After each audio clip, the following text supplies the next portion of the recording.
Bon, alors bonjour, la troisième vidéo pour finaliser les informations sur ce petit outil, en fait, qui est franchement très pratique. Alors, autonomie sur une plante, parce que là j'ai une jeune vigne, c'est une plante qui a 10 ans. Donc pour ceux qui taillent la vigne, ça donne des bois assez gros, durs, un nombre de tailles, parce qu'il y a du gourmand de partout, assez incalculable, donc ça fait du coup de sécateur à mettre.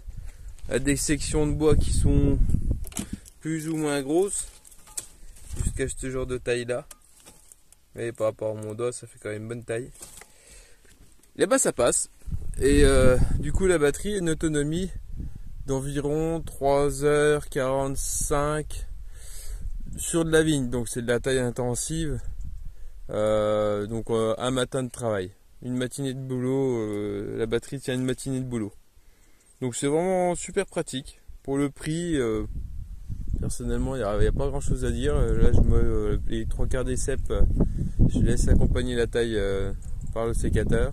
Je force un peu, mais vraiment, c'est lui qui prend le boulot en plus. Bon, il a un autre petit défaut, il manque un système de graissage. Donc il est bon de lui foutre un coup d'huile de temps en temps.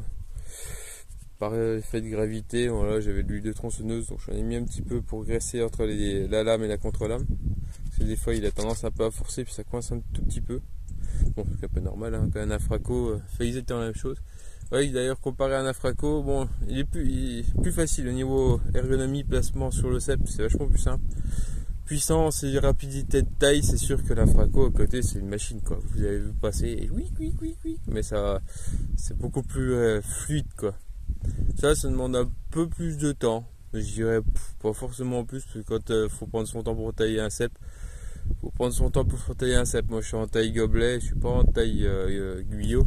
En taille guyot, il ferait largement le taf. Et franchement, je pense que ça serait vraiment pratique. Pas sur du chardonnay. Chardonnay, j'ai 2-3 pieds, c'est un peu costaud, c'est un peu chaud, quoi. Il force beaucoup, donc je pense que c'est sa limite. Pinot, Gamay, ça passe. Chardot, si vous en faites un peu, ça va. Si vous en faites beaucoup, ça peut peut-être être un peu tendu. Mais bon, voilà, pour 50 balles, rien à dire. Bon, voilà, si ça peut aider d'autres gens, en tout cas comme moi, qui cette année n'a pas pu, puis j'ai pas réussi à trouver un sécateur d'occasion pour le moment. Voilà, ça dépanne très très bien.